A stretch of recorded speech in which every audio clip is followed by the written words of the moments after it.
everything we want as long as it's vetted. There are stupid people in the world. Children are our future. Beat them, torture them. Fuck them!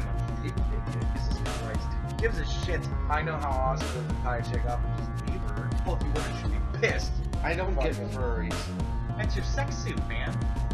God. I would like that. Dennis is furry curious. How curious are you? Are we horn sucking here? Dennis, answer the question. Yeah, I am. Fucking equality through morality is bullshit. If you're gonna attack white people, attack them in the right sense. It should be the C word, because that way everybody will confuse it with cunt, and it'll make me happy. God damn, I sound so racist. No, you're not racist. People take themselves way too fucking seriously. Dennis and me here at Egocast, thank you very much for listening.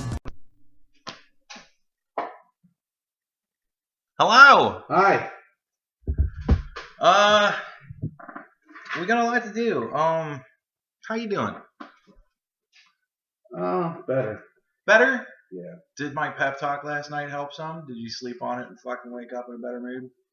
No, I didn't sleep, but yeah. You at least kind of... Huh? I missed... Huh? You at least kind of see some of the sense in what I was saying? Yeah. Do you have a better sense of hope now? It's getting there. Good. That's awesome. Makes me happy. Do you want to talk about it? No, not on the radio show. Okay. So fuck all you. Yeah, fuck all you. Needless to say, Oh, I need to give a shout out to the guy that said we have small balls. Damn straight. Yeah, I'm gonna put a comment on there that says we may be gay, but we've got fucking giant balls. Balls of steel. Giant balls. My balls are fucking golden. Too bad I couldn't do a Duke Nukem voice there. That would have sounded a lot better. So a couple weeks ago, no, it was last week. I think, yeah, last week. Last week, I'm sitting in an apartment. I'm playing Diablo 3, and God, I don't know how you keep playing that anymore. I don't know. Now I understand all the times you bitched at me for playing video games. Yeah. Well, I've started getting to the point where I'm looking at other games going, I don't want to play Diablo 3 anymore. And I haven't played it for a couple of days. But I was sitting there playing Diablo 3, and then I heard this bell going off. And I'm like, that's a fucking fire alarm. And I got up, and I opened my front door, and I poked my head out of the fucking apartment, not realizing that the fire alarm bell is right across the fucking hall from me up on the wall. So it's like 2 feet away from my front door, which kind of upset me because I'm like, great. And then I looked down the hall, and my neighbor, she poked her head out the door with a couple of people, and they're like, is there a fire? And I'm like, I don't know, but that's the fire alarm. So I was like, well, shit. So I ducked back inside, I put on a fucking coat and some shoes, and I grabbed my keys and my wallet and my phone and shit. Alright? Mm-hmm. And I ran outside, and I looked at the back of the building, and I didn't see any smoke. And then I went around up onto the grass, and looked at the front of the building. Exactly. And I fucking looked at the front of the building, and I'm like, well, I don't see any smoke there either. And then I looked down, and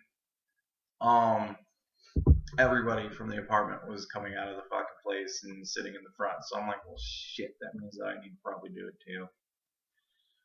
So I went out front, and I sat and met some of my neighbors. One dude was kind of funny. He was, I guess you could say he had mixed feelings. About the situation or you? Yeah, about the situation. I was sitting on the bench, and I was just texting back and forth with Alicia, because I was texting her before everything happened anyways. Another bleep in the show. No, fuck her. She's been on the show. She can't be pissed. So, I was sitting on a bench, and he came and sat down next to me, and we were just kind of bullshitting about it. And, Did you get his number? No. And, I was like, so how long have you, like, does this happen often? How long have you been here? And he's like, oh, I've only been here since, July, he says. And I'm like, oh, okay. And he's like, I gotta be honest, I hope the building does fucking burn down. And I'm like, okay. And he's like, well, I moved in here with my girlfriend, and now we broke up, and I'm like, so you've been here for like 3 months, and already you guys broke up, and she just left. And he's like, and all my stuff is insured, and all her stuff is insured too. So if the whole place burns down, I get a pretty penny. And I'm like, okay. I'm like, well, I haven't changed my renter's insurance over yet to the new place, so I kind of hope it doesn't. And there was somebody on like the 5th floor. Like there's 9 floors, not including the basement of this apartment. And there was somebody on like the 5th or 6th floor, and he was standing on his balcony and taking pictures of all of us from the balcony. And he's standing at the balcony, and I'm kind of chit-chatting with this chick who lives on the 9th floor. Did you get her number? Nah, but I was chit-chatting with her, and she's looking up at him, and she's like, I just don't want to be that asshole if the fucking place burns down. And there I am sitting on the 5th, 6th floor or whatever, fucking like, oh, I wish I would have left. And I'm like, yeah, I don't think there's a fire. And he's standing there, and I'm like, jump! Nobody laughed. I think you can get in trouble for that. Yeah, I think you can too, but I thought it was funny at the time. So that was that one night. So basically, there was no fire, and you didn't get any numbers from anyone. No. And I only talked to 2 of my neighbors. One of them's on the 9th floor, 9 floors above me. So I'm guessing you're never gonna see him again. Her. Her. Sorry, her. Nah, probably not. But whatever. Saw a couple of movies. Saw Days of Future Past, X-Men movie. That was good. Thought it was great. I'm excited for the next one. Apocalypse, I think, is going to be cool. Saw Edge of Tomorrow. Live, Die, Repeat. I still can't believe that you didn't appreciate it in all of its glory. What are we talking about? The movie we just watched. I liked it. I thought it was fucking awesome. Out of 10, I'd probably give it a 6.5. I got 7. higher than that. I thought it was cool because they didn't overplay it. They didn't waste a lot of time. You know what I mean? Like it still brought across the sense that he's going through hundreds and hundreds and hundreds and hundreds of playthroughs. Well, that's easy to do when someone's already did the template for you. Yeah. Well, because they ripped off another movie. Yeah, it's definitely a mix between Starship Troopers and Groundhog Day. I thought it was very good though. It didn't drag. There weren't points when I was like, okay, let's go. And I don't know, like when it gets to the point where he starts getting like really badass and he's become like old grizzled fucking nasty soldier. G.I. Joe with a kung fu grip. Fuck yeah, man. I thought that was kind of cool. I think that's racist to say now. Nah, I don't think so. G.I. Joe with a kung fu grip? Why is that racist? I don't know. I don't know. Are you talking about it in a masturbatory sense, or? I'm talking about the toy. Oh. Yeah, are you talking about it in a masturbatory sense? Because I used to use G.I. Joe's kung fu grip to jerk me off. Okay. Well, you push the button and his arms go up and down. How are you not? I don't know what you're talking about. None of the He had the spring thing where it went like that. That was a kung fu grip. Then you push the button on the back of it and his arms went No, the up kung fu grip was the hand like this and the arm moved like this. I don't know what you're talking about. There was a toy that had the fucking arms went together like that right out in front of him. I'm talking about G.I. Joes. I'm talking about G.I. Joes too. I have no idea what you're talking about, though. Maybe it was just a toy that I fucking jerked myself off with. It's probably G.I. Fred. I used to hump everything when I was a kid, so I'm not surprised. Yeah, I thought it was a great movie. I liked the way it ended. Thought it was cool. I was happy that it had a happy ending. I like my ending better. I like your ending better. Do you want to say your ending? Well, I guess it kind of spoils it. No, not really, because it's just kind of. Well, at plain. the end when he finally kills, let's say, hypothetically, he kills the aliens. Yeah, hypothetically, he defeats the aliens, and it's about a guy who repeats the day over and over like Groundhog Day. But it's like a special power. He can do it because of outside factors instead of God. And at one point, he believes that he loses the power. Right. Oh, there's that other theory I had. Yeah, well, that was the ending that I thought you were talking about. I thought that was the only ending that you told me. I didn't know you had another one. I had the grandfather ending and the big war ending.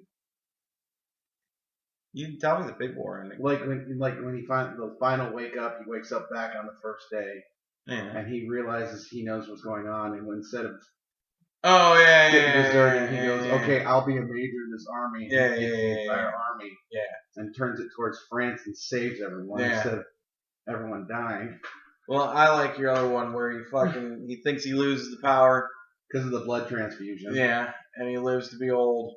90 years old with his woman, and then he dies, and then he wakes up for boot camp again. Oh, that was genius. I think he'd actually appreciated that point, though. Yeah, probably. He's like, I'm young again. Yeah. But I also watched Catching Fire. Last night, I was just looking for something to do to waste a couple of hours, and I was fucking around on Netflix. And I saw the Hunger Games sequel. And I've talked about how much I hated the first Hunger Games movie. Still haven't seen it. And I watched the second one.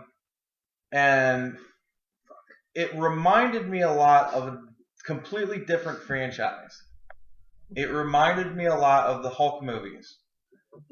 And I think of the first Hunger Games movie like the first Hulk movie with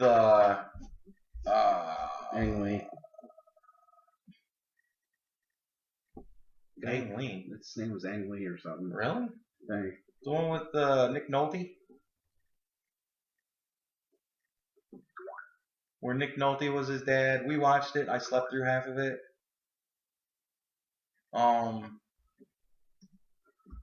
You're talking about the Incredible Hulk, right? Yes. Nick Nolte. I don't remember Nick Nolte. Yeah, Nick Nolte was his dad, and then he became fucking Abomination. I haven't seen the one with Abomination with Ed Norton. I'm not the one that came out before the one with Ed Norton. That the one with Ed Norton was like a sequel, but it was essentially a reboot because the first movie sucked. Eric Bana. Yeah. Ang Lee directed it. Yeah. But I think of the fucking Hunger Games, the two movies like that. Like the first Hunger Games was a piece of shit, and it was not good, and I didn't like it because it was fucking boring and stupid. And then the second Hunger Games is the exact same movie as the first game, better. Like it was the same movie. They come to the town, they do a fucking drawing, they draw the same two people. They put them back into the Hunger Games, but now instead of fighting children, they're fighting adults they're fighting people that won in the past. Uh-huh. Like they drew names from all of the people that had won in the past. So they do a Hunger Games, and it was like more action, more interesting. They did better things with the environment that they fight in. Like it was 150 times cooler of a fucking movie than the first piece of shit that they put out. So I kind of think of it like the Hulk, like the first movie was kind of crap, and they said, well, we're going to do a sequel, but we're going to essentially reboot it, and we're just going to make a better version of the same fucking movie, which is essentially what they did in the Hulk movies. I just wish they'd make a Hulk movie where he's just kicking ass. That's what the second one was. The second one was great for that. I watched the beginning of that. It was a little slow in the beginning. In the beginning, maybe, but it fucking picks up a lot towards the middle. But, yeah, so I'm back on the Hunger Games bandwagon again because they remade the first movie and made it better as far as I'm concerned. Is there a third one now? They're coming out with it. And it's just like a rebellion or something? Yeah. I think that's where I'm going to drop off again and not fucking like it. Seems like she'll end up gearing back up in the to games disappointment. and use the Gladiator storyline. Are you not entertained? No, I don't think they're gonna do the Hunger Games because she kind of fucks up the whole area. It was kind of cool. I don't know. The Hunger Games always remind me of a book that you told me you read about this guy who was playing a game, and I guess I forget what the book was called, where he went out and just killed, like someone killed someone on his team, he'd go and kill 2 people on their team.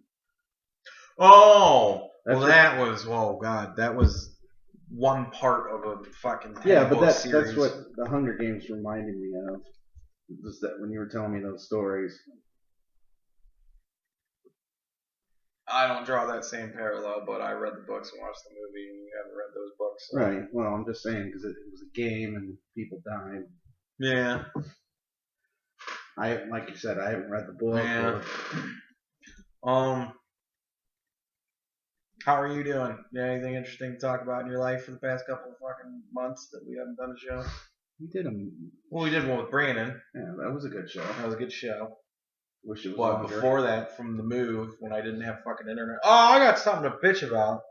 Alright. Fucking my cable provider. Not going to say their name because I don't want them to just shut my shit off. Because God knows it fucking took forever to get them to set the fucking shit up. I called them and I said, I want to transfer my service from my old apartment to my new apartment. Now, I did this mid-August. What time did you call them? Oh, day? Yeah. Afternoon. Oh, well, okay. Anyway, was the technician's name Warner?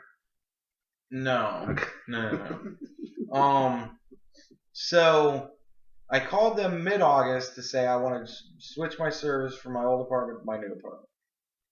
And they said, no problem, we will set that up. We'll have it done on that day. Nice. And I was like, cool. And then on that day, they called me and said, we're not going to be able to make it. We will reschedule for the 1st of September. And I was like, yeah, fuck it. I'll do the 1st of September. I'm not working. Never mind. That thing is so quiet. Someone's on, someone's not. I was like, all right, so we'll do it on the 1st. I'm going to be sitting at home all day anyways. So the dude comes over, they're tech, I guess. And he fucked around and couldn't figure it out for like a half an hour. He tore all sorts of panelings off my wall, like the little blank light fixture type things, like the switches. Plates. Yeah, the blank plates. He tore every one of those off. He tore fucking light covers. Like there's a light cover in my one in the little doorway over there in the game room. I don't know why I'm looking. He tore the fucking thing off, busted shit up, fucked up things, and then left me with no cable. Told me, well, they're going to need to run a line because you don't have a line. I'm like, all right. Well, when are they going to do that? Well, I'll call them and I'll set it up, and then they'll just come out and do it. You don't even need to be here for it, so don't worry about it, and then we'll come out and make sure that it's set up. I'm like, all right, fine. So I waited like 2 weeks, right? Right. And then I called them because I'm like, what the fuck? Apparently, that asshole didn't fucking call anybody to set up shit. So I called them to set it up. They said, we'll have somebody out there to run the line. No problems. All right, cool. After they run the line, we'll call you and set up a date to have somebody come out and set it up. Awesome. They came out, ran the line. Nobody called me. So I wait another couple of weeks. I call them back, and I'm like, at this point, fucking pissed. Yeah. Because it's been a month I've had no internet, and I was tired of fucking watching DVDs. You're going withdrawals, no. Exactly. No porn. No, I had porn. That's why I save porn. Yeah. That's why I have fucking 35 gigs of porn on my computer. In case of an emergency, jerk off to computer porn. Okay. But I wanted new porn. No, what really pissed me off is we couldn't do a show. Like with no internet, I have no access to news, really. Except through my phone, and my phone stinks. Because my phone stinks. So now I'm pissed, getting more and more angry, and I fucking called him back up. And I'm like, I need to have my internet set up. What the fuck? So they said, well, they ran the line. they didn't set it up? And I'm like, no. So they didn't call you to set a date? I'm like, no. So they How do you think I'm fucking calling you? So they said, well, we'll get some there. They set up a date. And then I come home from work and I'm waiting for this guy to come over. And he called me and said, I'm running late. I'm not going to be able to make it until tomorrow. And I'm like, whatever. And I just fucking hung up. I'm like, that's fine. I just hung up on him. Then, after that, like, I'm at the point now where I'm ready to call him up and be like, fuck you guys, I'm going with somebody else. It's kind of hard to yell at the guy that's not really his friend. I know. I mean, I've done that. I've yelled at the wrong people before. I bared that in mind. I'm like, you're a worker. That's, this isn't your fault. This is the fault of everybody at your company. But whatever. So, I'm at the point now where I'm like, fuck it, I'm just going to go with somebody else. If they don't fucking show up tomorrow and they don't get this shit set up, I'm going to start the process all over again with somebody else, and I don't even care. So I just don't even want to deal with you people anymore, right? Right. Like a half an hour. Now, mind you, they've been calling me to give me deals for like a week after I fucking thoroughly bitched them out and fucking screamed at them about how I just shit that you guys have been doing this and not doing the setup part. So they started calling me wanting to give me deals, and I'm like, I don't give a shit. The fucking robot comes on and goes, in a moment somebody will get on with you, and I'm like, fuck you, and I just hang up. So like a half an hour after they call me to tell me they're not going to be able to come in until the next day to set the shit up, they call me and they're like, this is a courtesy call to see how you enjoy your service. And that's when I snapped. I'm like, I'm not enjoying it very fucking much. Because you assholes have been jerking me around for a fucking month, and I still don't have shit set up. And right now you're calling me to find out how pleased I am with my service. And I'm not fucking pleased at all. And the poor girl on the other side was like, oh, that's not good. Don't be like that. And I'm like, no, fuck you guys. I just screamed at her and then hung up on her. I haven't gotten a call since, so I'm pretty happy about that. Long story short, they fucking came and set it up the next day and everything was great. And they sent out a hot bitch to set it up for me. And the whole time she's setting shit up, I'm just like, okay, at what point do we fuck? Right? I'm doing the I live in a porn world thing, right? The hot chick comes over to set up like, okay, well, we wind up fucking, right? Mm-hmm. And it didn't happen. So I was kind of upset. But did you ask her? Didn't feel it? I didn't feel it was appropriate. She wasn't really giving me many go signs, She seemed pretty put out that it was taking her so long to fucking set the shit up. Hey, the company owed you. I know, right? I thought they were sending me like a weird sorry, go set up his cable and hey, while you're there, suck his cock. Like I was looking forward to that. But no, again, they fucked me over by not giving me what I really wanted. They should have gave you like a free month or something. I haven't gotten a bill yet. So you shouldn't pay the first time you get a bill, wait a month to pay it. Yeah, seriously. Yeah. When they call for it and go, payback, bitch. Yeah, exactly. No, what I'm going to do is I'm just going to trash them on my fucking podcast and say how very upset I am with my company. But don't even say who they are. No, you dropped enough hints. Oh, okay. Because I thought they were a bunch of cocks. No, wasn't a bunch of cocks. And I didn't get an offer for a free iPhone, so it was the other one. But yeah, that's what's been going on for the past couple of months. We're starting to put shows on YouTube now. Yay! Yay! We have subscribers, as far as I know. We got 5. 2 of them is us. That's a lie. No, it's not. 2 of them are us. But hey, man, it's fucking numbers, and that's what gives you cred a little bit. So, street cred. Yeah, fucking A. West Side. So, while I didn't have internet, and we're going to get into what the focus of the show is ultimately going to wind up being, because while I didn't have internet, I was hearing things about this gamergate. I got something I want to talk about. Oh, do you? Yes. Oh, shit. Well, fuck it. It is October. It's October. And I'm kind of pissed off about the fact that there's no snow.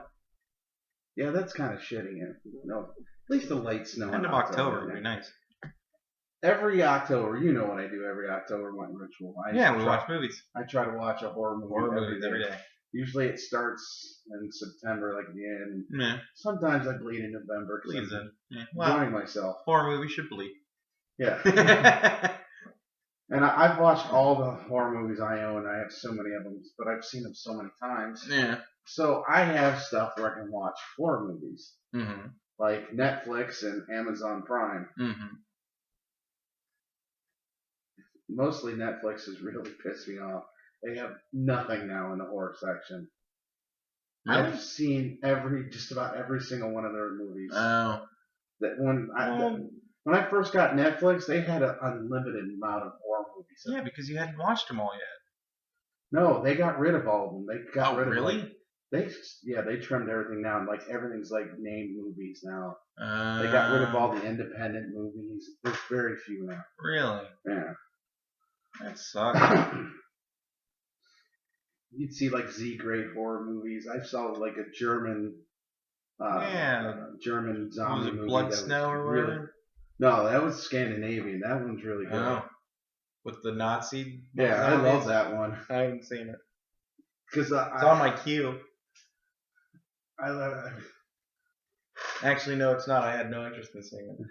I just think it's funny when I'm sitting there watching a Finnish movie and they're speaking their language, and I'm like, am I picking up their language? And I'm understanding words, and I realize that half of it's English. Half of it's English, and I found out that I was talking to this guy I was listening to this guy from Sweden, and he's like, yeah, we have a lot of words, but after a while we just stop making up words in our language and we just speak English. And I'm like, what? We got fucking lazy. I don't know, man. It's so shitty, horrible. That was like, there was 3 words and every one of them had a different accent. So I'm pissed off. This year's kind of like weak on horror movies. Well. I've been picking out classics and watching them, like Event Horizon, still one of my favorite horror movies. Event Horizon's great. Love that movie. Watch Paranormal, or Grave Paranormal again. No. Grave Encounters. Oh, Grave Encounters? Yeah, that's a good movie. Watch the second one again. That's the second time I've seen the part 2. Man, I still gotta see that one. The first one was cool. I thought the first one was cool because I thought it was a pretty good twist on it. You know what I mean? Like it was the same ghost haunted house type movie that they all are. Yeah. But it was the mix of the standard ghost haunted house. They didn't do anything different than anybody else does. Really. Like a lot of the stuff. It was a Twilight Zone episode. Yeah. All in all, it was a Twilight Zone episode when you really bust down to it. Yeah, that's good. And but with the Paranormal Activity, fucking all stationary cameras. Yeah. I thought that was pretty cool. It was all stationary cameras and handheld cameras, and I thought that was pretty neat to do it. The mix of both of those. I don't know. It was the same fucking thing. But it was like Edge of Tomorrow. It was the same fucking thing as 2 other movies, but they spliced it together and it came out pretty fucking good, I thought. I enjoyed it more than I did like Paranormal Activity. You love Paranormal Activity. I love Paranormal Activity, man. Fucking when that ghost picks that bitch up by her ponytail, it makes me laugh my ass off. That was the 3rd one. I thought the 4th one was cool because the fucking little teenage chick made me feel like a pedophile. She was hot. I don't know what to tell you. Sorry, I think she's 20-something. Fucking good. Then I don't feel that bad. But she was supposed to be like 16 in the movie. I don't know. My problem with that one, they're like, well, we're going to finish it up. We're going to close all the storylines. And they didn't. And then they came out with it. Well, no. By the end, they really didn't. They just kind of explained what all was going on. And they introduced more holes. Well, just because there was a bunch of girls at the end, it doesn't mean you get to call them holes. But the first one, I hated the first time I watched. Paranormal Activity. I hated it. The first one? And then you made me watch it. The first one was good, man. When he rips that bitch out of the bed and drags her ass down the hallway, I was laughing so hard. I didn't get scared. That was the thing. Well, And then you made me watch it again, and it was the unrated one with everything in it. It was a lot better. Mm-hmm. And it came okay to me, but then I watched the third and the fourth time, and I'm really like less analyzing it, enjoying it more.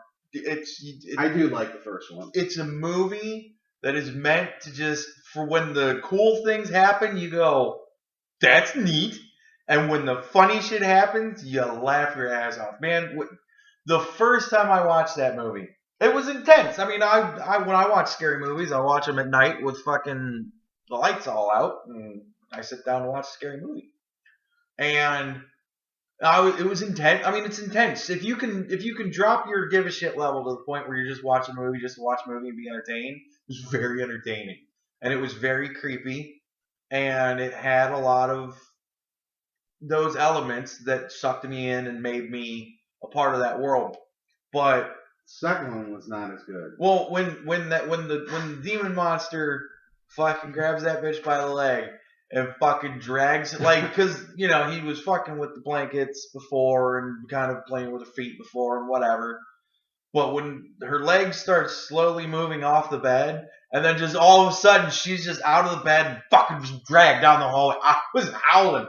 I was laughing so hard because it was so unexpected. The scenes for that scene. Yeah, no shit. It was very unexpected. And unexpected is what you go into a horror movie hoping to find. Yeah. And I think every single movie in the whole there's one scene in every fucking movie where I can go, that was fucking unexpected, and that really got me. There was another movie that I know you saw too, which I actually thought was better than Paranormal Entity? Yeah. Yeah, like the ripoff? Yeah, it was the same fucking thing, but it was exact same different. Thing, except he had like better ideas. Yeah, that was a good one like too. Like the bells. Yeah, that was a good one. I like that one too. And the ashes, the dead person ashes that were fucking going up the wall and on the ceiling and shit, that was fucking crazy. But like in the first movie, when he drags that bitch out of the bed, that fucking... You know what really got me in the first movie? The moment in the first movie where I was like, this is a kick-ass movie. When it was the Ouija board. And they leave the camera on the Ouija board, and then they go out to fucking leave. And the fucking Ouija board thing moves. And then it drags all the way across it and fucking sets fire as it's going. Thought that was badass. And I was all in from that point. I think the biggest problem for me was if I was in that movie... and I was hanging around with that Mika guy. Yeah. I'd be beat the shit out of that motherfucker. Asshole. But in the second movie, it was when all the fucking cabinets and drawers open up. Fucking everything goes everywhere. That was a cool moment. That was a jump scare, though. It got me. I dug it because I wasn't expecting it. Again, it was one of those things that it was like, holy shit, that must have taken days to set up. The kid getting pulled down the stairs. That was kind of cool, too. Yeah.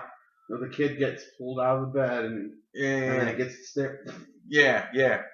But that one was not as good as the first one. No. The best part was the swimming pool scene when they're all sitting around. Yeah, that was cool. In the third movie, I got two moments. When it was that panning camera. That's my favorite one. The third movie was great. That's my favorite one out of the series. There's a bunch of good ones. When the earthquake happens and the dust settles on the fucking thing and then it just falls, that was cool. The sheet was cool. The bathroom scene. Where they're doing Bloody Mary in the mirror.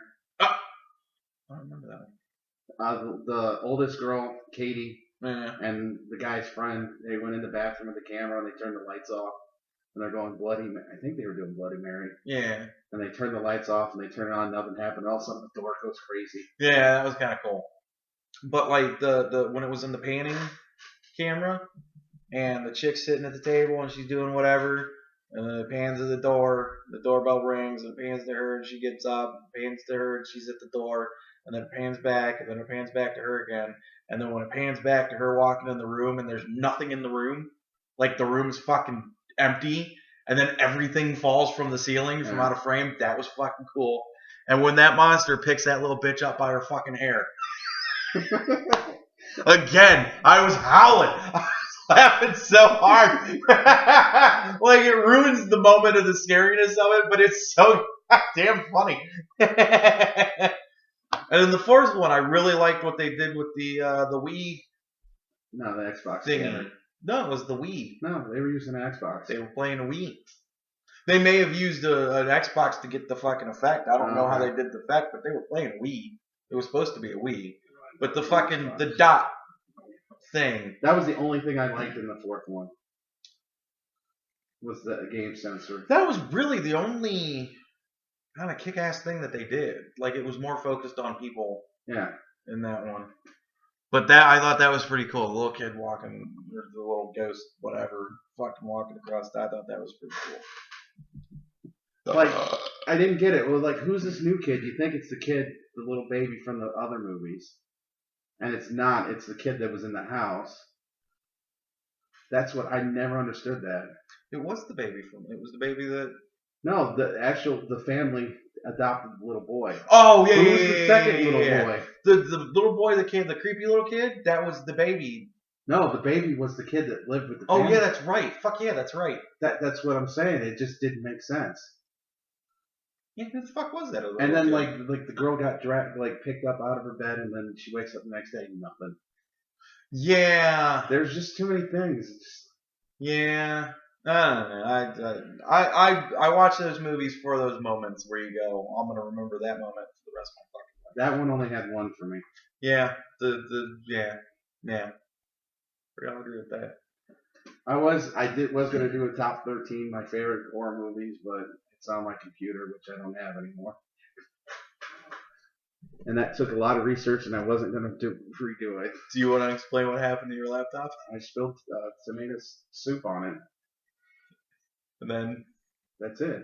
Then you lost your shit and broke it. That's what you said to me. No. Oh. The way you made it sound like you spilt it on it, and then you just fucking lost your goddamn mind and just picked it up. No, I just went.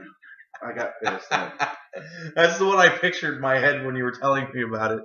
I kept telling you that. I'm like, no, I didn't break it. It's fine. No. Well, can you just there's nothing. Did you try taking it into Best Buy and see if they can fucking do anything for it? Don't have the extra cash for that right now. Right now, I have a 2-year warranty. And I have the warranty package, but I can't find the fucking receipt. And it was with it, so I don't know what happened to it. So I have to find the receipt, which means I'm tearing everything apart. Well, it's worth it. I mean, laptops aren't cheap.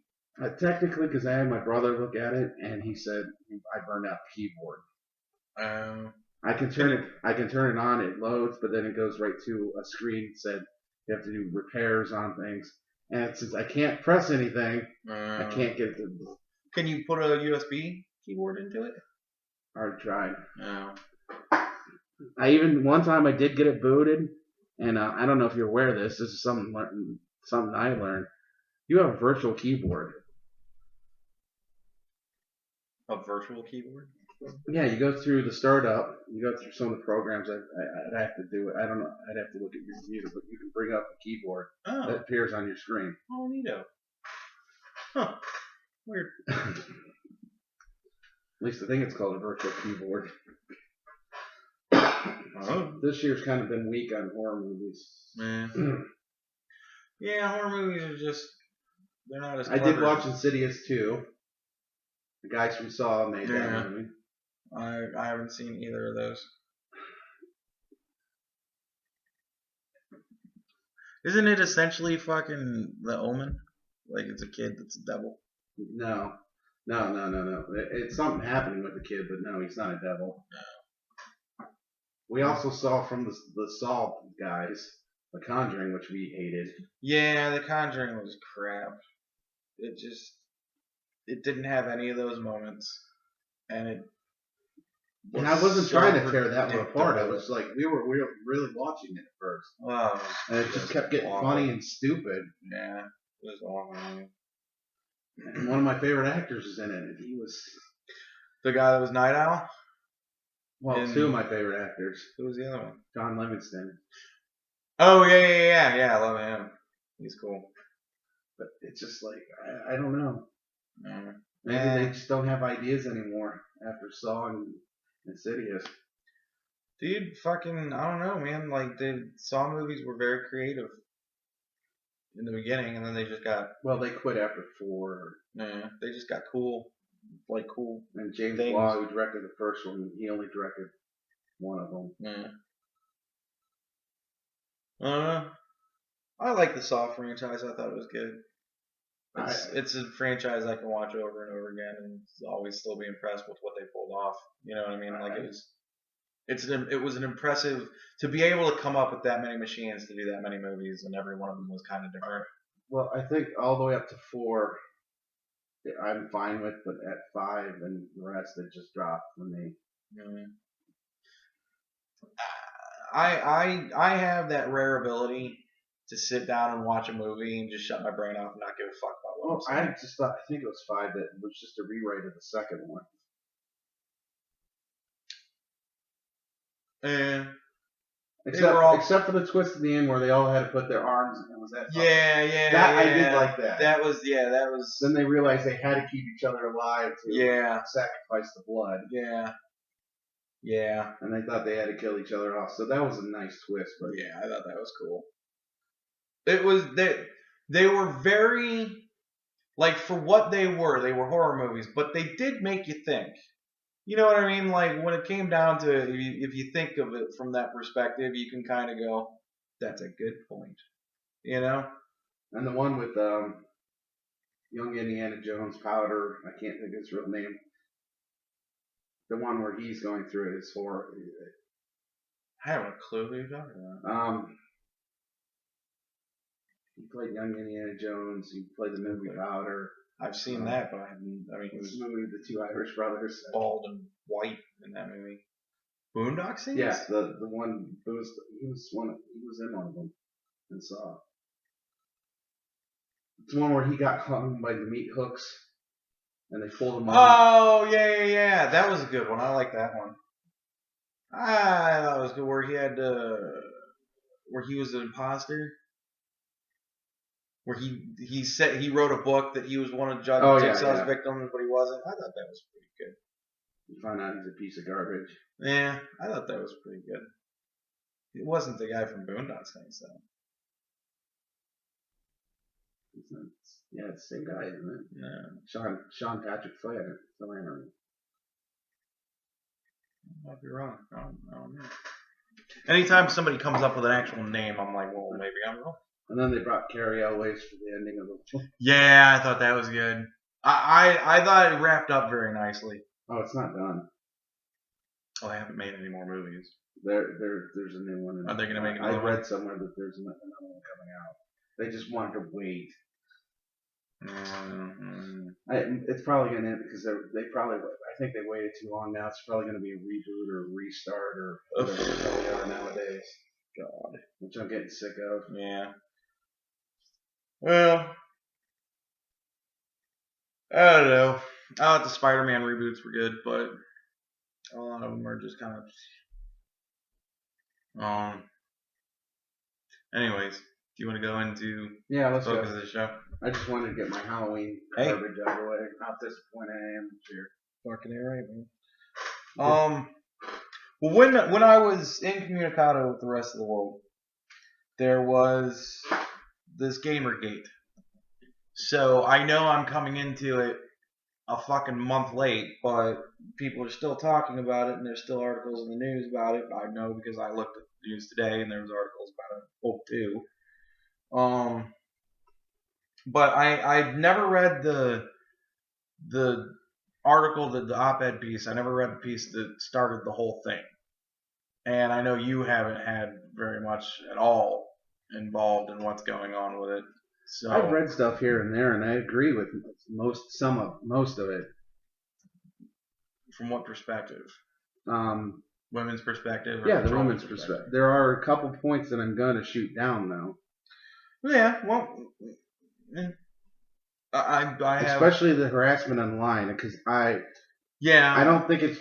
I know women probably have it worse online than I ever had, but I've been harassed online. Not that it really bothered me, because it's usually 12-year-olds with filthy... Muppets. Yeah, Muppets, filthy, racist mouths, and Well, it's the ultimate anonymity. You don't know who I am. Yeah. So I can say whatever I want to say, and what are you gonna do about it, bitch? And the cowardness of it just disgusts me. Yeah. But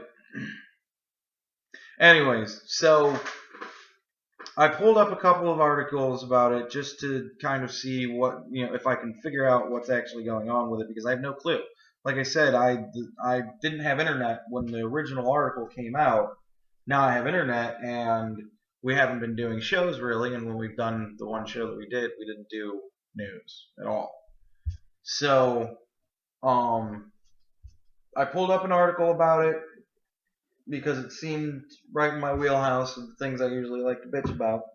And in that article, it had a link to the main article that started the whole thing. And for people who've read it, bear with me. For people who haven't read it, it's interesting. And I want to read the entirety of the article because it really blew my mind. Like, it's really a piece that I think is extremely good. It's an exceptionally good article. It's very well written, and as much as we might take heat, or me specifically take heat for what I'm about to say, I think the chick that wrote the article doesn't necessarily deserve the degree to which things have gone fucking chaotic, but she had to have known when writing this that she was going to get an extraordinary degree of backlash from it. This is the gamasutra.com. This is an article written by Lee Alexander, and it is titled "Gamers," in quotes, "don't have to be your audience. Gamers are over." I often say I'm a video game culture writer, but lately I don't know exactly what that means. Game culture, as we know it, is kind of embarrassing. It's not even culture. It's buying things. Speckling over memes and in-jokes repeatedly, and it's getting mad on the internet.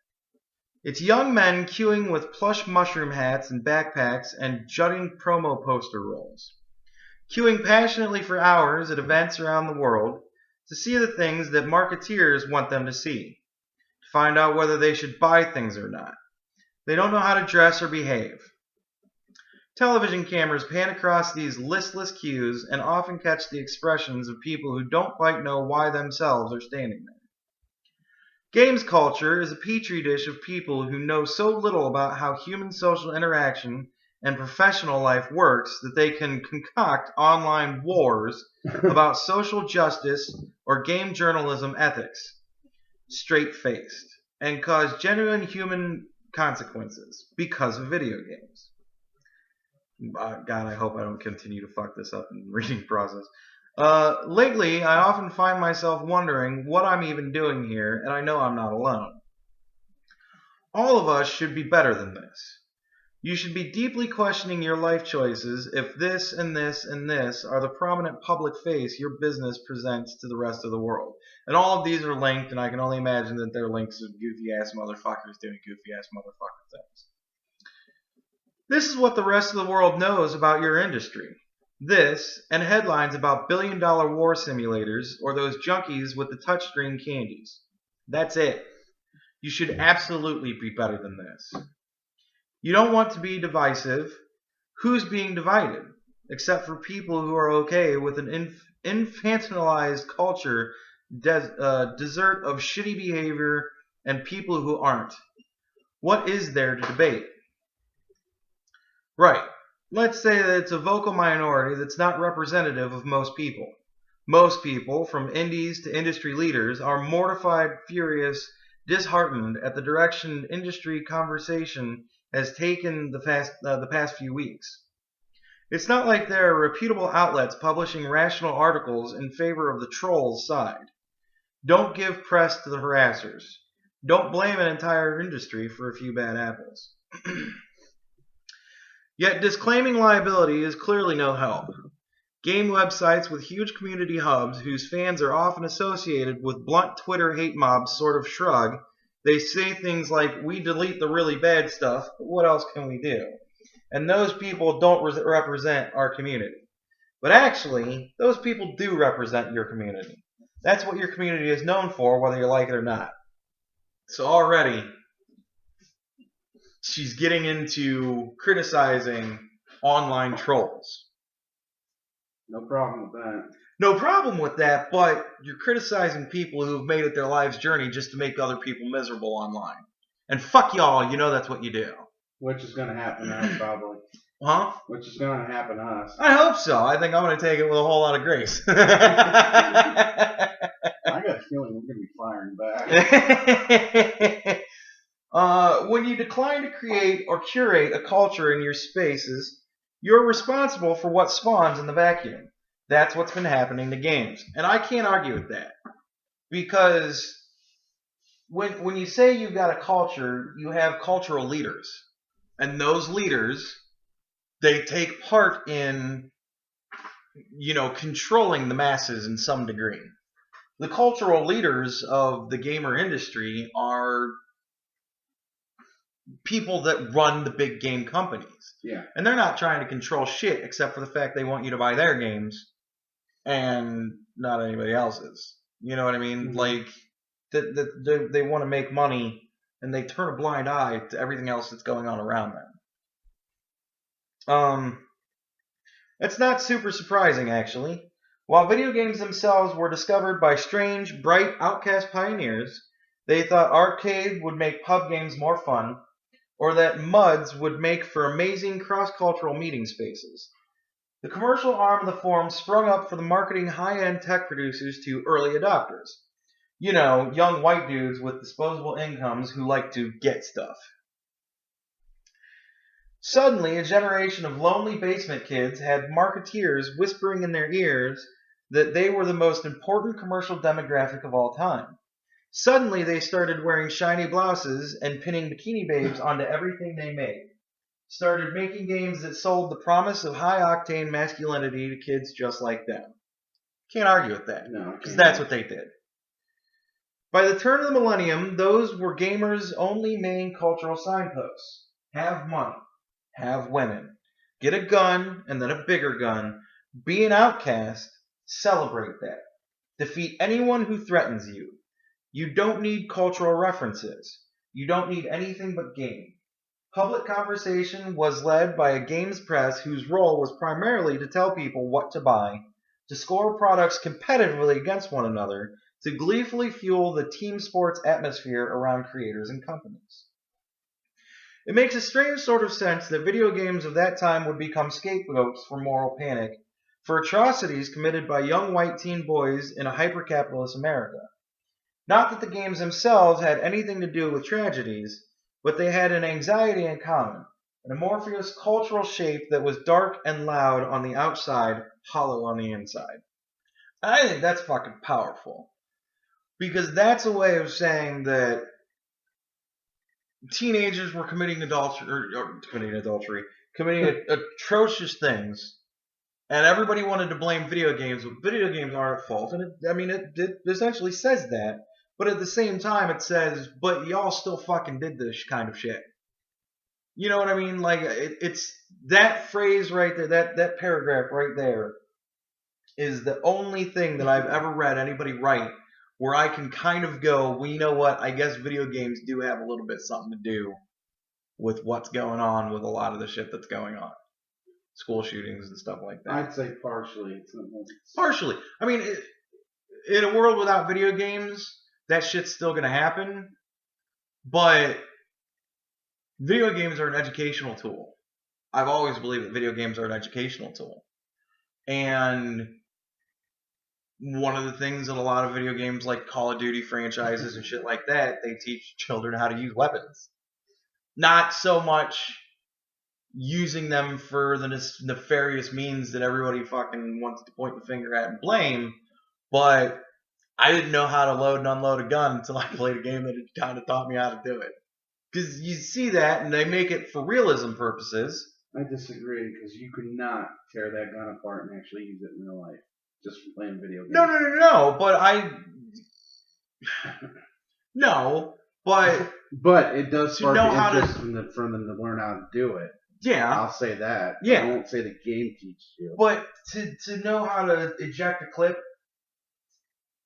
there's a lot of games nowadays that show how to eject a clip out of a gun. And it's just a matter of snapping it back in and pulling back the fucking cocking mechanism. It shows that. For somebody who has no idea how that shit works, you can pretty much give that person a gun and they'll at least be able to fumble through it. Yet in 2014, the industry has changed. We still think angry young men are the primary demographic for commercial video games. Yet average software revenues from the commercial space have contracted massively year on year, with only a few sterling brands enjoying predictable success. It's clear that most of the people who drove those revenues in the past have grown up, either out of games or into more fertile spaces, where small and diverse titles can flourish, where communities can quickly spring up around creativity, self-expression, and mutual support rather than consumerism. There are new audiences and new creators alike there. Traditional gaming is sloughing off, culturally and economically like the carapace of a bug. This is hard for people who drank the Kool-Aid about how their identity depends on the aging cultural signposts of a rapidly evolving, increasingly broad and complex medium. It's hard for them to hear they don't own anything anymore, that they aren't the world's most specialist consumer demographic, that they have to share. And I think that hits fucking hard. Because it's true.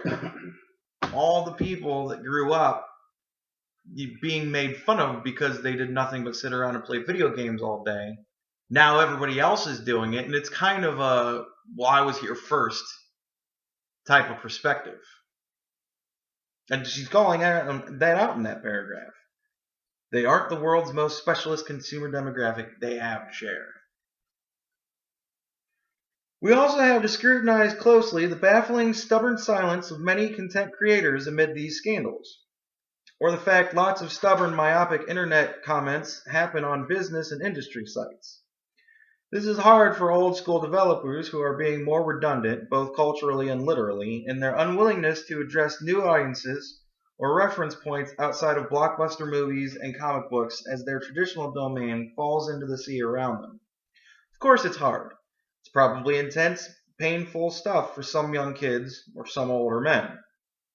But it's unstoppable. A new generation of fans and creators is finally aiming to instate a healthy cultural vocabulary, a language of community that was missing in the days of gamer pride and special interest groups led by a product guide approach to conversation with a single presumed demographic. This means that over just the last few years, writing on games focuses on personal experiences and independent creators, not approval-hungry obeisance to the demands of powerful corporations. It's not about being a reviewer anymore. It's not about telling people what to buy. It's about providing spaces for people to discuss what and whom they support. These strawman game journalist ethics conversations people have been having are largely the domain of a prior age, when all we did was negotiate ad details and review scores and scrape to be called reporters, because we had the same powerlessness complex as our audience had. Now part of a writer's job in a creative human medium is to help curate a creative community and an inclusive culture, and a lack of commitment to that just looks out of step. Like a partial compromise with the howling trolls, who've latched onto ethics as the latest flag in their onslaught against evolution and inclusion. Developers and writers alike want games about more things and games by more people. We want, and we are getting, and will keep getting, tragic comedy, vignette, musicals, dream worlds, family tales, ethnographies, abstract art. We will get this because we're creating a culture now. We are refusing to let anyone feel prohibited from participating. Gamer isn't just a dated demographic label that most people increasingly prefer not to use. Gamers are over. That's why they're so mad. These obtuse shit-slingers, these wailing hyper-consumers, these childish internet augurs, they are not my audience. They don't have to be yours. There is no side to be on. There is no debate to be had. There is what's past, and there is what's now. There is the role you choose to play and what's ahead. I think that's a beautiful fucking piece. Because it's true. Everything, the natural state of everything in the world is evolution. And back in the day, when it was the geeks and the gamers that were the ones playing all the games, you had a society that created itself that said, we like to do our own thing, and to hell with anybody who feels differently about it. Now, more and more people are beginning to enjoy it more because you've got fathers from the 80s who used to play Nintendo and Sega that are now having children that they want to involve in that massive part of their lives. And those children sometimes happen to be female. And a lot of girls just don't like the idea of playing games where you're a big buff dude going around killing other big buff dudes, and that's just what you do. They want to see more female role characters doing more female role type things, and that doesn't mean Barbie's fun horse ride fucking games or fucking Cooking Mama or whatever other games that they made that are, marketed towards women. They're all bullshit games. They suck. And I don't see anything bad with playing a video game where the main character is a female as long as the game is good. And I agree and disagree on that part. Okay. I sometimes can't get in the game where it's female. I just can't get in the mindset, especially if it's a role-playing game. Why not? I just can't. That's just me. But it's no different if it were a male. Like, take Final Fantasy. The Final Fantasy, is it 13, where the main character is a chick? Okay, that's not a role-playing game. That's a Tunnel Explorer game. They're all role-playing games. I disagree on that one, but okay. Well, whatever. Nevertheless, okay, what kind of role-playing game do you mean? Most of the time when I play a role-playing game, like if you're talking a straight-up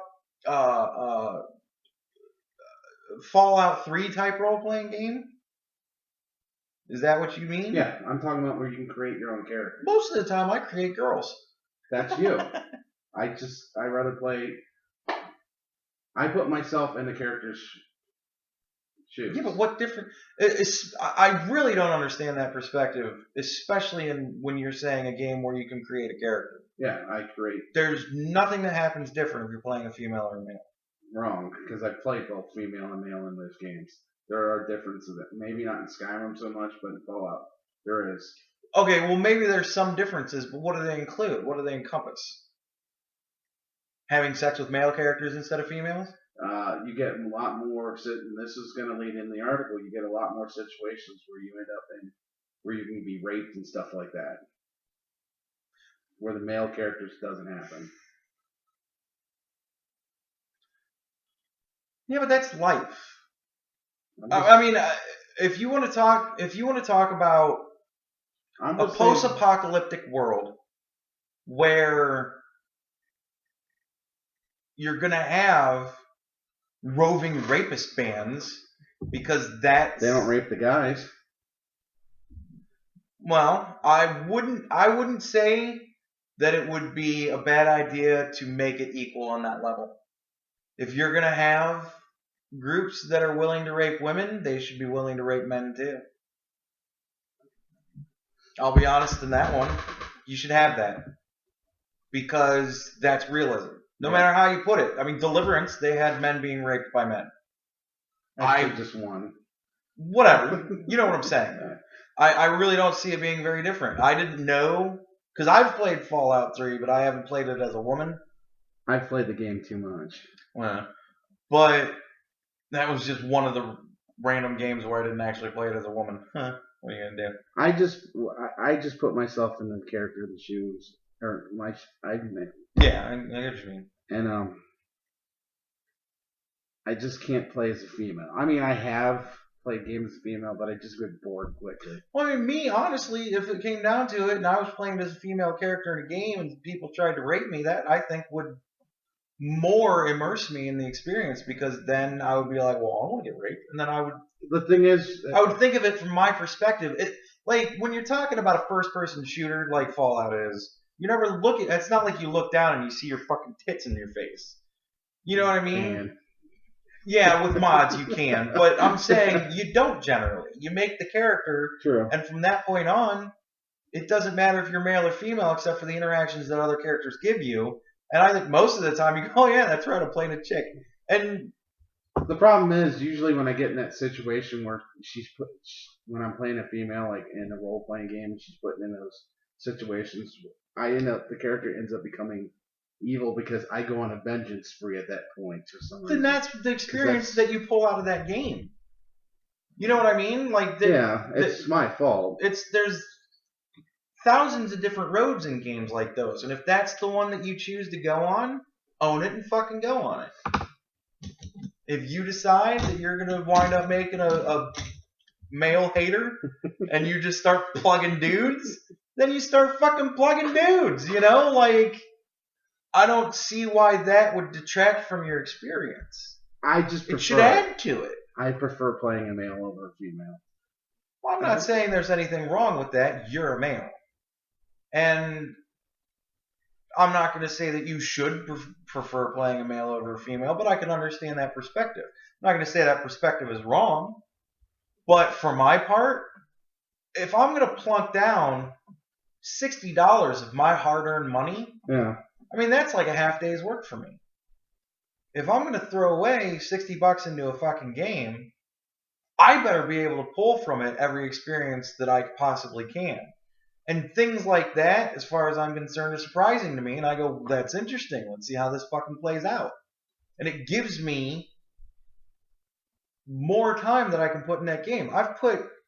I think I'm up to like 800 hours in my Fallout game, and I still haven't gone past the second fucking storyline quest. And that's saying something. There's a lot going on in that game. Lightweight. And to be able, well, that's all you play. 800 hours. And to be able to play a game for that long, and then start a game over again as a female character and get a completely different experience, I think that's great. I'm going to look like an asshole right now. Why? I guess I do play females more than I think, because after I play the guys, and I play out every scenario that I can figure out, I always switch over to female. Yeah, because it gives you another path to walk. It gives you more interesting things to see, more things to do. I think it sucks really badly when you can pick either a male or a female, and everything that goes on in the game is unisex.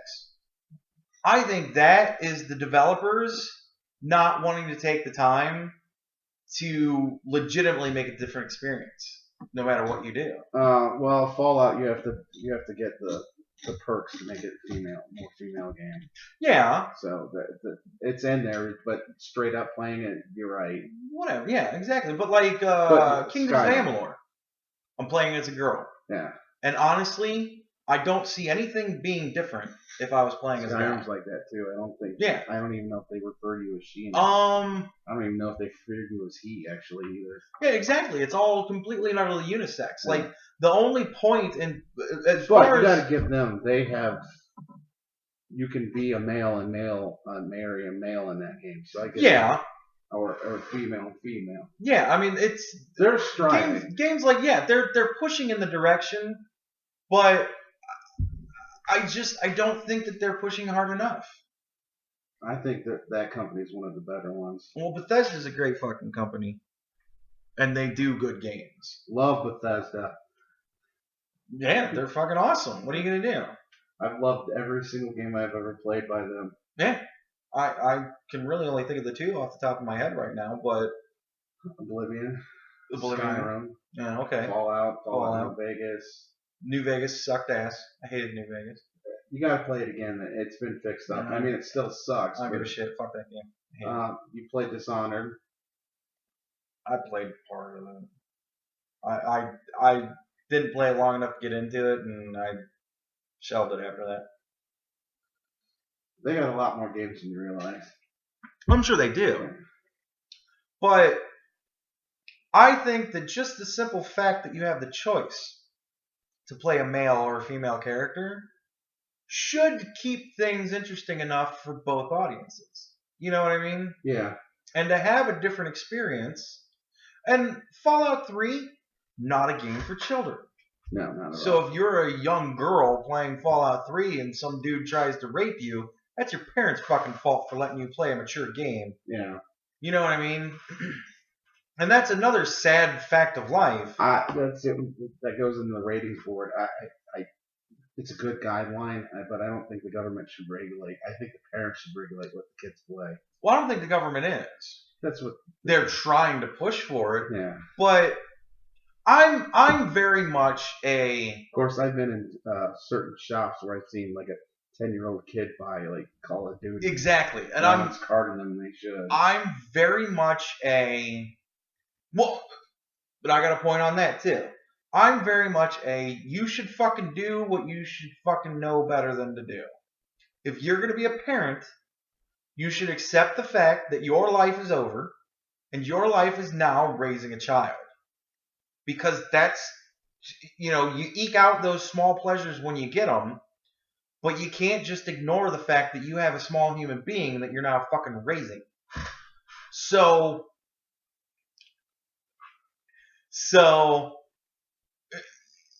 you should, you should be involved in your children's lives. And to have a 10-year-old child in a gaming store by themselves buying games, first of all, that concept is ridiculous. That just shouldn't be, because parents shouldn't be just dropping $60 in their character's lap or kid's lap, in their kid's lap and saying, "Here, honey, go fucking do what you want to do with it." That's asinine and stupid as fuck. I did have a good moment once when I was in a gaming store and his grandmother was in there with their 10, 12-year-old kid. I'm not sure his age, and she actually asked me. She goes, "Would you let him play this?" That's a good parent. She's like, "I'm the grandmother. I'm watching him." Well, nevertheless, she was a parent at one point. Oh yeah, she's a grandmother now. And she asked me, and I told her the truth. I'm like, I don't remember what the game was, and I'm like, it's harmless. But you've got so many parents nowadays that go into the game shops with their kids, don't know and have no fucking clue what they're looking at. And they just go, "Okay, honey, whatever," and they don't pay attention. Some of these game shops will just try to sell the game. I've seen that. And that's their point, and that's their purpose, and they should be allowed to do that. If you're going to be stupid enough to allow your child to go in there by himself and fucking buy a game, Splatterhouse, then why should it be the job of the government or the gaming companies or the companies that sell games to raise your kid for you? Right. It takes a village, but motherfucker, it takes your involvement too. Yeah. You know what I mean? Like, I get the whole it takes a village, but that doesn't just mean you get to drop your fucking child in town square and go, "Y'all fucking deal with it, I don't want to." And that's what far too many parents do with their kids nowadays. And it's bullshit. Before video games were popular, they put them down in front of movies. Exactly. And it was no different. I watched movies when I was a kid that I shouldn't have been watching, but I come from a time period where children were raised to have things like coping mechanisms and shit like that. And your solution for, I have a problem with this kid in school, wasn't, "So I'm going to kill him." You know what I mean? It was, "I'm just going to avoid him and fucking deal with it on my own." It wasn't we had the ability to deal with problems. We weren't coddled in every fucking facet and step in our fucking existence. We weren't told that we're all special, that we're all winners. We weren't all given trophies. Mm-hmm. We didn't not keep scoring games. You fucking lost if you didn't fucking win. That irritates me the most. Like, exactly. And those are the fucking children that are being raised right now. They're all winners. They're all special. They're all wonderful. And they're all allowed to do whatever they want to do, because as long as I don't see you harming anybody, I guess it's just fun.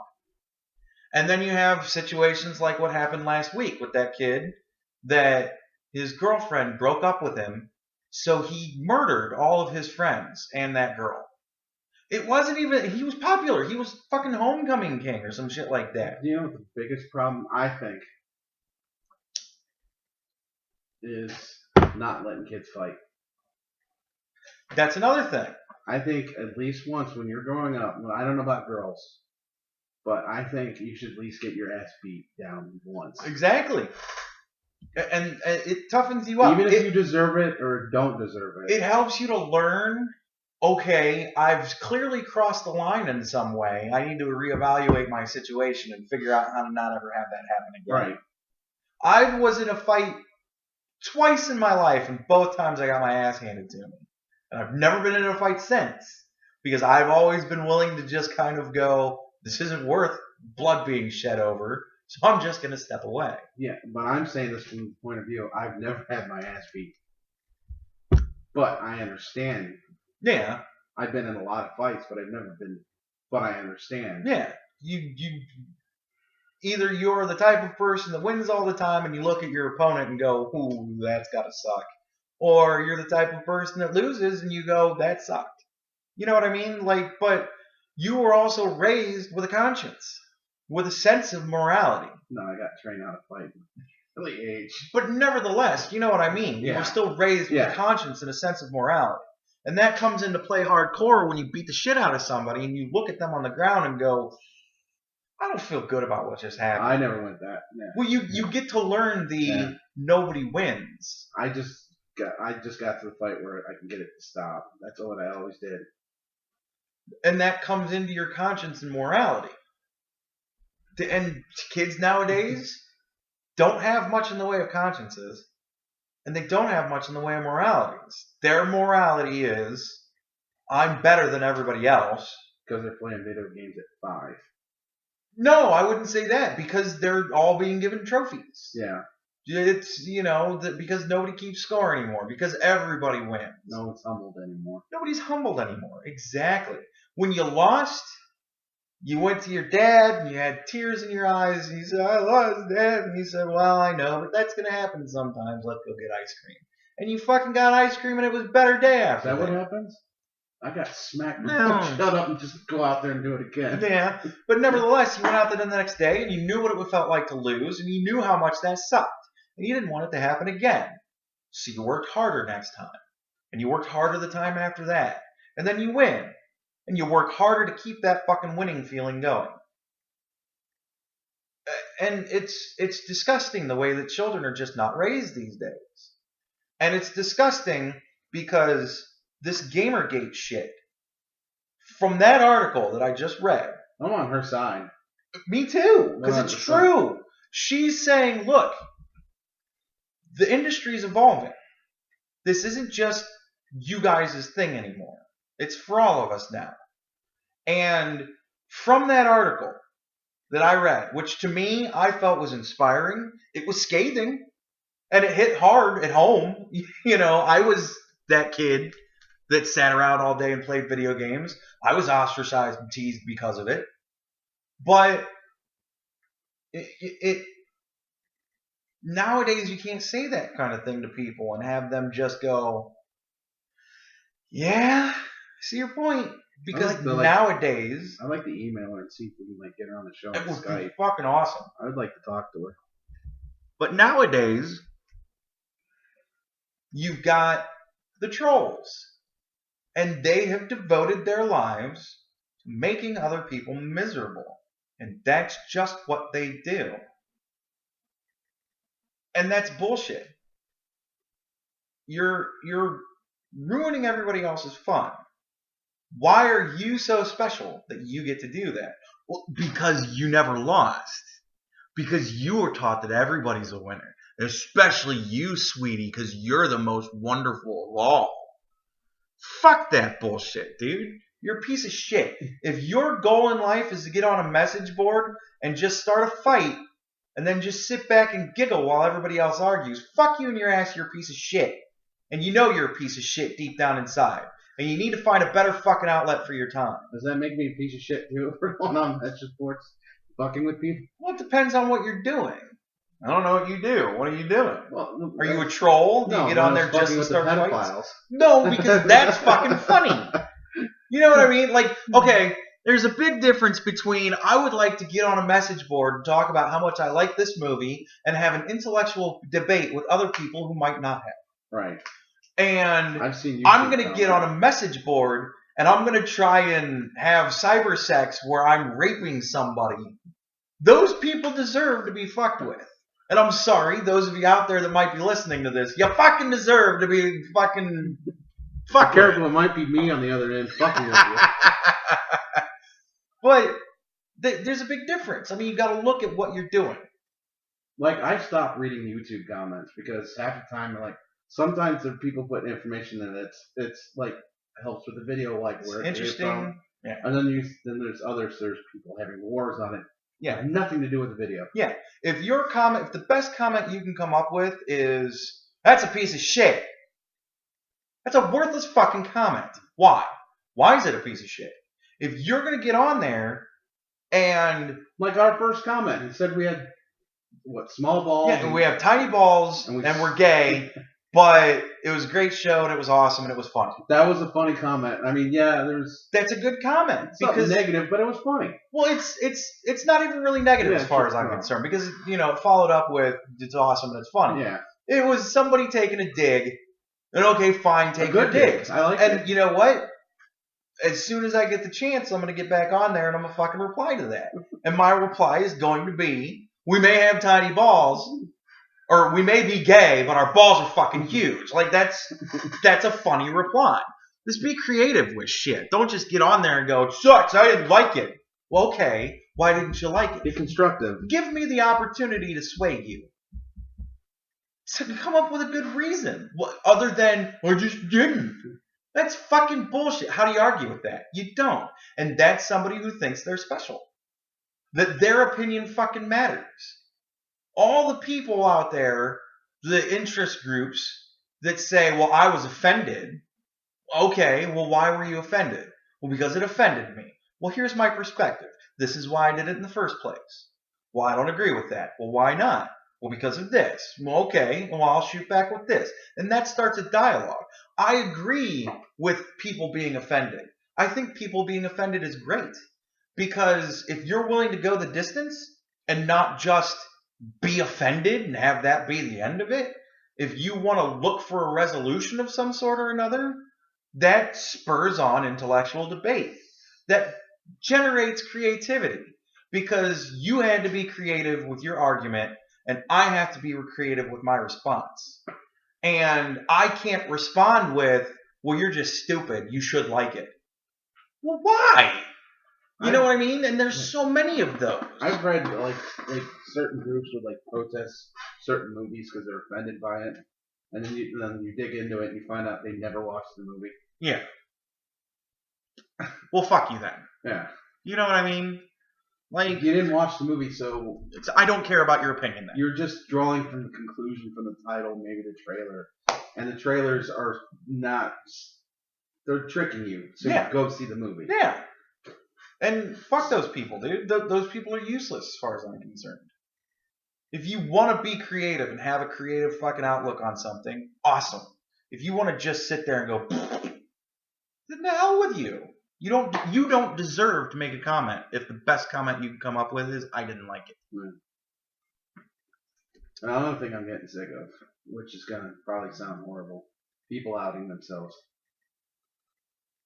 Saying they're gay? I don't think they need to. I think we need to get to the point where they don't need to anymore. Well, who cares? What do you mean? I'm happy with, like, whoever it is. You mean you're gay? Yeah, okay. I'm gay. I don't think you need to announce to the world because it's none of their business. I agree with that. But I mean, to meet somebody for the first time and say, well, by the way, we're gay. No, I'm talking about the ones that go on Twitter or on TV and go, oh, by the way, I'm gay. Yeah, that's... And most of the time I go, really? I didn't know. Yeah, for the most part, it's not surprising. Yeah. It's like, you don't need to announce to the world. Yeah. Like, I agree with you on that. I think it's... I'm still going to thank you the same way I did before and after. But people use it as a way to go, I want people to talk about me, so I'm going to say this because this is what I got going on. Like, what's his name? Neil Patrick Harris. Yeah. He's fucking awesome. Beforehand and after he came out, he was still the same person to me. Yeah. I mean, I wouldn't sleep with him. But that's just because, that's not my cup of tea. Oh, that's right, tranny. But, like, if you're going to be gay, that's cool. If you got titties, I might think about it. But, But, like, I think that I had a point and I lost it. You said titties. It just... I know. Titties just fucked me up every time, man. Blanked your mind out. Can't help it. All the blood went somewhere else. But not much, but somewhere else. I think the industry as a whole, the gaming industry, which I have been a part of the entirety of my life. I grew up with... we had one of those old TVs that you push the button on it, and it came up with Pong. Click, click. Yeah. We had one of those, and that was my first experience with a game. And then we got a ColecoVision, and I played shit tons of... I had no clue what was going on in the game. Well, even nowadays, ColecoVision, you still don't... Yeah, you still really don't know what the fuck's going on with it. But I graduated to Nintendo games, and I liked my comparison to Edge of Tomorrow with Nintendo games. It's like playing a Nintendo game where you'd learn, oh, monster comes out here, now I gotta jump. Yeah. And you just fucking learn to just make it a rote thing in your head. It just becomes muscle reflex after the 10,000th time you've died in the same level. And you just get better and better and better because now you just know where everything comes from. And the video games have come a long fucking way. Yeah. And they're making them geared more towards everybody. And I don't think there's a problem. I don't have a problem with that either. But they have, since that article was written, all the trolls decided to fucking jump on it, that poor woman, and they sent her death threats, which is horseshit. Yeah. They've... She didn't write anything that worked. Other women in the industry, other reviewers, other programmers, and other people, they've got into it and said, I agree with this for these reasons. There's a feminist group now that is targeting the gaming industry because it tends to paint women in an unkind light. And nobody can argue with that. And if you try to, you're just dumb. Because look at the Tomb Raider that just came out, that everyone jumped on it because she was raped in the beginning of the game. And they had to take it out. And that shit happens in life. And it's a mature game for adults. Well, she's never been a mature game until that one, I think. But nevertheless, welcome to the new world. Yeah. And that's what she's saying in that article. Mm-hmm. Shit has evolved. We're coming into a grittier life because now it's not just children playing Super Mario Brothers. It's adults who used to play Super Mario Brothers when they were 12 and now want to play something geared more towards adults because Super Mario Brothers is just getting fucking boring. And I don't see a problem with that because that's me. I'm part of that. I want to play Mr. Night Trap. Yeah. But I mean, I'm part of that group. And I like the fact that everything isn't just geared towards kids anymore. I like the fact that there are some games that I can play now, like Manhunter. Like, I remember when Manhunter came out. You remember when I first started playing that? The first night I got it, and I'm playing it. And the whole fucking 2 or 3 hours I was playing it, I was horrified. I'm like, holy shit. This is a graphic fucking game. Yeah. When I picked up my first shard of glass and stabbed a dude in both of his eyes and then slit his throat with it, I went, holy shit. I'd put down the controller for a second. I was blown away by it. Yeah. And the only thing that I can say that made me kind of, every time the video games breed violence, the only thing that I can say that makes me still, with taking into account the parenting that's going on nowadays. The only thing that can make me kind of agree with that is the first night I played Manhunt, I was shocked. The second night I played it, I was a little bit more into it. By the time I was at the last stage of the game, nothing shocked me about it anymore. I was used to it by then. Like, by the end of the game, you've done so many fucking things that you pick up a shard of glass in the last stage and you're like, oh, that's quaint. Yeah. I remember that. And it's quaint at that point. It's like, I've been doing that the whole game. And it desensitized me big time to the degree of violence that was going on. It was, like it got to a point where I was getting guns and I'm like, now you just mow motherfuckers down, right? Yeah. And it wasn't an awe-inspiring thing anymore. But I was used to it. It didn't inspire you enough to play the second one. The second one came out it was out for PlayStation 2 when I was moved on to Xbox. And it didn't come out for Xbox, otherwise I would have played it. I wanted to play the second one. I never did. I didn't see how it was going to be anything other than the same game. And I don't want to play the same. If I want to play Manhunt, I want to play the first one because I already own it. Things I looked into it.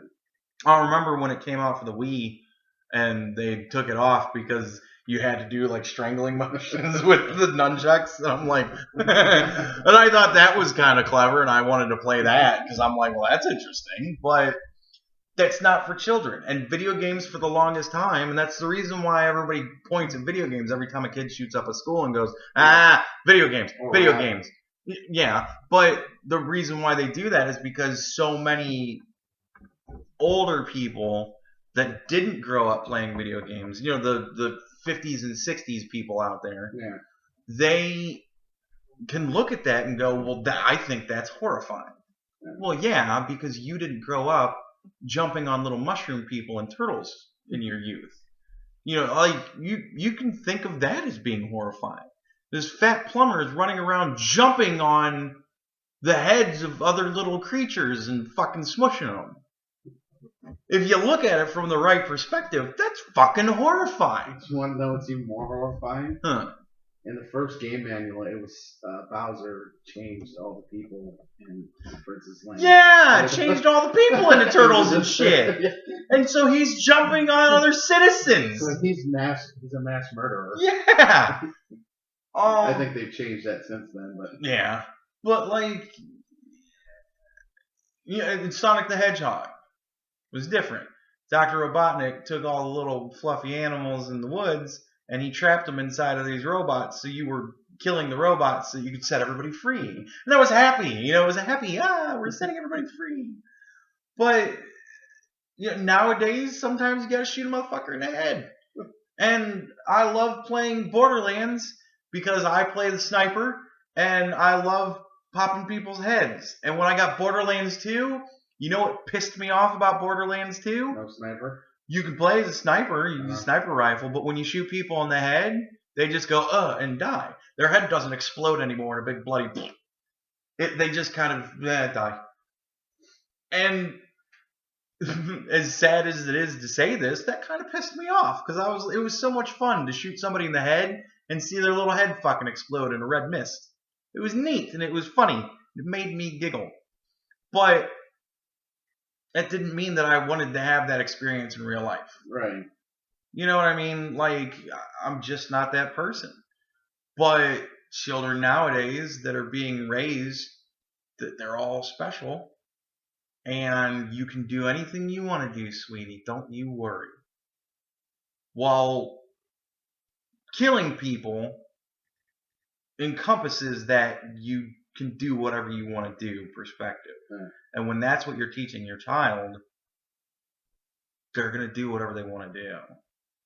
And I think it's sad. Because of the parenting situation that's going on in the world right now, I'm starting to get to I can kind of blame video games for it perspective. But it's 5% video games, 95% fucking shitty parents. Right. So they've earned parents have raised children so horribly that now video games have earned that 5% worth of derision of you're doing this. But kids underneath the age of fucking 18 shouldn't be playing Call of Duty. I'm sorry, you just shouldn't. You shouldn't be allowed. That's the reason why they have the rating system that they have. I would say 16 because that's when ROTC starts. So I'd go a little bit younger than 18. Yeah, but a 16-year-old. Yeah, you're right. You know what I mean? Yeah. Like, I get that, but you're not sending 16-year-old kids in ROTC to war. And if you are, they ain't playing fucking video games at that point. You know what I mean? Like, well, you know what I'm saying, though. It's very different. That's kind of a wonky point. No offense. No, I'm not taking it back. Don't worry, you're special. Damn straight. But now that they've started doing all these death threats, and there's another article that I don't want to waste the time tonight to read, but not that it's a waste of time to read it, but there was a woman she's a video game insider of some sort.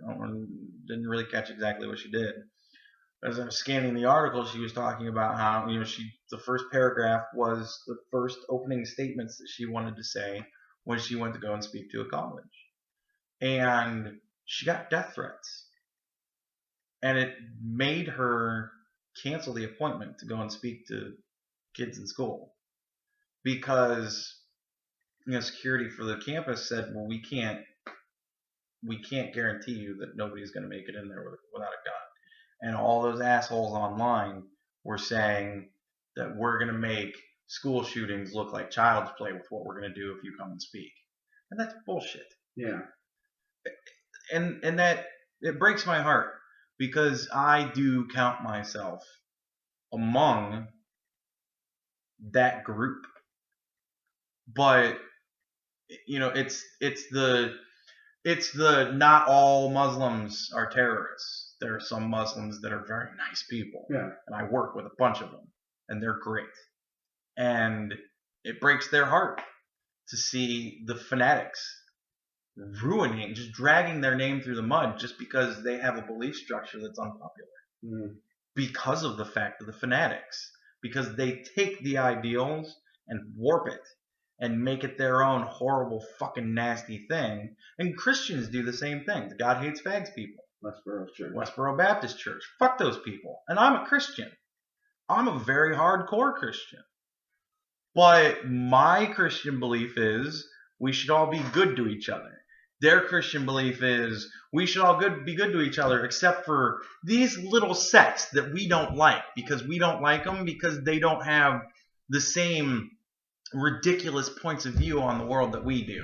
So we're going to do everything we can to make their lives miserable. And that's bullshit. That's not what Jesus Christ taught us. That's not even close. Not even near. One of my favorite pictures that I pulled offline was it was a painting of Jesus Christ preaching on the mountain. And it said, love everybody. And then there was a response, you mean even gay people and people of other races? And the response to that was, you heard what I said. And it was beautiful. I thought it was perfect. Mm-hmm. Because that's a good belief structure. That's a belief structure I can get behind. But you remember how the white Christians got up in arms a few years ago when someone said Jesus was black? And I thought about it for a while. I'm like, because I was always raised, he's a white man. And I'm like, yeah, wait a minute, what region was he in? He was from the Middle East. Of course, he's got to be dark skinned. I mean, he's not. Who cares? I wouldn't say he's black. He wasn't from Africa. Yeah. He was from the Middle East. I'm like, Jerusalem is in the Middle East. I'm like, okay, he's dark skinned, whatever. He wasn't fucking Anglo-Saxon, and he was described as having a bronze complexion. Yeah. That's tan, and that's not tan. That's tan. That's Arabic. Yeah. He's from Arabic descent. Unless you read the Book of Mormon. Well, Book of Mormon, he was Native American, wasn't he? White Native American. Who appeared in North America. And too many people harp on religion and don't pay any attention to the actual teachings. No, the world structure when it was written. Yeah. Like the Westboro Baptist Church, they love. I'm talking about like back to the Mormons. I don't care what they follow. I think it's great. But if you look at their teachings, it's some good stuff. There's some good stuff. I might not agree with all the They're very family oriented. They're very family oriented. Yeah. And I don't think that's bad. I think the fact that we've gone so far away from being family oriented leads to a lot of the shit that's going on right now. I've talked to some Mormons last summer because they come around knocking. And I told them I'm not interested in, but I talked to them. They were very nice and friendly. They didn't get upset with me saying they didn't push it. I said no, I'm not interested. But we still talked for I think 15, 20 minutes. Yeah, I think as far as I'm concerned, everybody's point of view is worth listening to.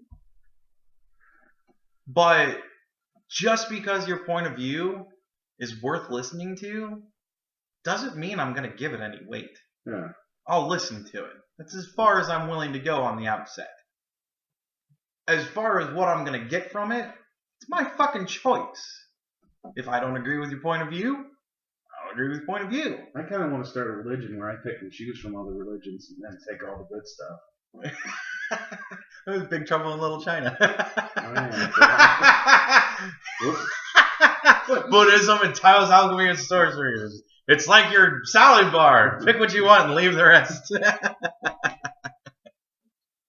And I agree with that. I mean, every religion has their quirks.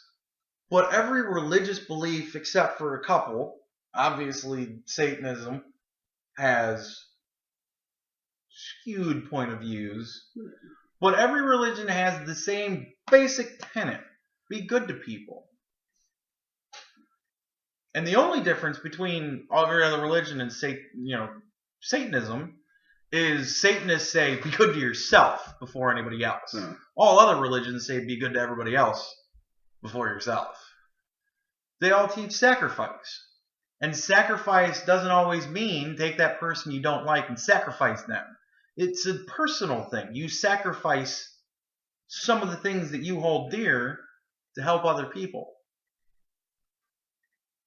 And we've become a society that's based around greed and based around the tenet that everybody is their own little island. We're not a society anymore. We're not a group. We are a shit ton of individuals, and woe be upon those who try to invade my island. There's no communities anymore. No, there are no communities anymore. And I think it's sad that now the gaming industry is trying to actually create a fucking community, and you've got all those fucking assholes that don't want it to happen. And why not? Why would you not want it to happen? That's like over the summer when you're reading about people at game cons harassing the people who do cosplay, the women. Yeah. I mean, I'm not going to harass them. I want them to come there next year dressing up the same way. Right! And it's sad to me that you can be that fucking loser sitting in your parents' basement for so many years, and then when chicks start getting involved in the things you want them to be involved in, that you for so long said to yourself, I wish I could meet a hot chick that liked video games. Hot chicks like video games now, so why are you pissing on them? This is a good thing. I might someday actually find somebody I can get along with that's female. I hold out hope now. I have hope now that I might someday find an intellectual woman that enjoys doing the things that I enjoy doing, that can have a good conversation with me. They're few and fucking far between, but they're starting to breed more and more, and I like that. Well, look at, for example, there's so many female voice actors that are fucking phenomenal. Yeah. Like Jennifer Hale is one of my favorites. Yeah. I think she did Femme Shepherd. Done a bunch of shit. She's done so much stuff. And it's good that she's a part of the community. It's good that she's a part of the organization. Don't fucking give her death threats because you might not agree with the fact that she wants more female-oriented games. Well, okay. That's a good thing. That's a good thing. There's been a lot of badass female characters lately, and I like it. Yeah, there should be inclusion. It should be a thing for everybody now. Because that's how you grow. That's how more creative things happen. That's how things get better when you involve more people. It's not the same fucking cookie cutter stamped out fucking thing over and over again. It's different now. There's different things, and that's cool. But there are communities and games that ruin the game too. Mm-hmm. We've seen it firsthand. Yes. I watched many a YouTube video where somebody's fucking filmed some chick just being horribly harassed, and the one I watched was Halo, where all of the guys just made it to where it wasn't worth playing. Why do you deserve the right to ruin somebody else's good time? You're all supposed to be there to have a good time. Don't fuck it up for somebody else just because you think you're special. You're not. You're not fucking special. That happened to me, which is why I stopped playing. Like, I played Halo once online, and I used fucking laser sword, and I got bitched out by everyone. I even my team and the other team. Why? Because it was cheesy. So what? Same thing happened in Gears of War with me. I used a chainsaw on someone. Yeah, everybody fucking looks down on that. And I used it once, and it was a fucking awesome experience for me. But I still got shit on for it. And that pissed me off. It was like I was by myself. Everyone in my group got killed. And I was sneaking around the map. I'm like, this is the only way I'm going to win. Yeah. And I snuck up behind someone. I killed 3 of them before I got killed. What's the point of making it harder for yourself if you don't have to? I played one where it was a leader, kill the leader game, and I wound up being the leader. So the whole rest of my team is trying to protect me. And I snuck into this one little room where the only access to it was a big long hallway. And I sat in the corner right next to the door. The whole rest of my team got killed, and I was the last one left. And the whole team was there. And one by one, everybody ran down that hallway, and as soon as they came into my field of vision, I fucking chainsawed them to death. One by one, the whole team. And then I went hunted down their leader and killed him, and it was great, and I won. And you know what they did? They booted me from the game because I was cheesy. Fuck you, asshole, we won! Like, what did you want me to do? Run out there in a blaze of glory and fucking lose? No! I did what I needed to do to win, and you kicked me out for it? Well, fuck you. That's stupid. I got kicked out because I had the sniper rifle in Gears of War, and I was calling tactics. I was calling where like people were, and they booted me after the session was over. I'm like, what did I do wrong? Yeah, and they sit there and cuss at you. And yeah, it's depressing, the state of it. And that goes back to the anonymity. You're anonymous. Nobody knows who you are. You're not standing in front of somebody. So a little kid can call everybody in the room a nigger, and nothing's going to happen because you can't beat the shit out of him. All you can do is kill his character, and he doesn't fucking care because he'll just play another game, call more people a nigger. And it's bullshit. And it's not even racist at that point. You're just an asshole. Yeah. Like, you're just being an asshole just for the sake of, I can, so I will. And that's dumb. There's no point in that. There's no purpose to that. Well, that's why there's so many videos where you can look up kids being assholes. Yeah. They're all over YouTube. Little kids being dicks. And it's stupid. Who wants to play in that atmosphere? That's why when we used to play games, we used to kick the Muppets out because it was it was stupid to play with. Do you remember when we first got the Xbox and my avatar was after what's his name from Demolition Man? Phoenix? Yeah. Remember my avatar was Phoenix for a while? People thought I was black because they'd look at my avatar. Oh yeah, I remember that. Yeah.